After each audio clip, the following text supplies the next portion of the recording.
અમરેલીના જાફરાબાદ શહેરમાં ધારાસભ્ય દ્વારા વેપારીઓ સાથે જીએસટીના દર ઘટવા સાથે ચર્ચા કરી વોકલ ફોર લોકલ ખરીદી કરવા જણાવ્યું હતું।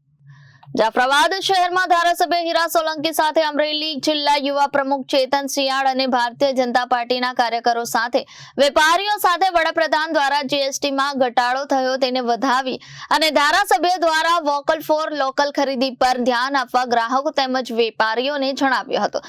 જાફરાબાદ શહેરમાં ચાલુ વરસાદમાં ધારાસભ્ય સાથે તેમની ટીમ શહેરના અલગ અલગ વેપારીઓ પાસે જઈને સ્વદેશી અપનાવો અને પરદેશી ખરીદી બંધ કરવા જણાવ્યું હતું, જેમાં શહેર ભાજપ તેમજ નગરપાલિકાના પ્રમુખ સહિત આગેવાનો પણ જોડાયા હતા।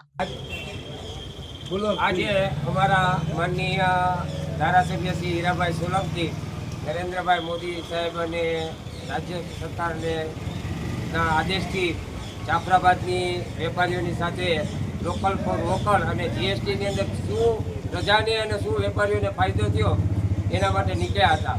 બધાને સાથે મળી અને જે વસ્તુ સમજાવવાની હતી એ ધારાસભ્યએ પોતાની સારી ટીમ બધાને સાથે રાખી ભાજપની પૂરેપૂરી ટીમને સાથે રાખી અને બજારમાં ફર્યા હતા અને પ્રજાને શું ફાયદો થયો અને લોકલ ફોર વોકલ લેવું અને દેશી વસ્તુ વાપરવા માટે સ્વદેશી વસ્તુ વાપરવા માટેની ખાસ ભલામણ કરી અને બધાને આ વસ્તુ સમજાવી અને હકીકતમાં નરેન્દ્ર મોદી સાહેબે જે જીએસટીનો આ 2 સ્લેબ જ કરી નાખ્યા એનાથી વેપારીઓને જે ગૂંચવણ હતી એ પણ દૂર થઈ છે અને પ્રજાને તો સીધો ફાયદો થયો છે।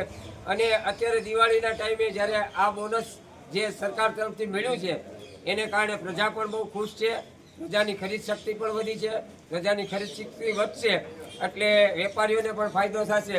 એટલે સીધું પ્રજા સુધી જો કોઈ પહોંચાડવાનું કામ કર્યું હોય આજ સુધી કોઈ સરકારે તો એ નરેન્દ્રભાઈ મોદી અને ભાજપ સરકારે કર્યું છે। ભારત માતા કી જય। Reporter Babubhai Vadher, Janadesh news, Jafrabad.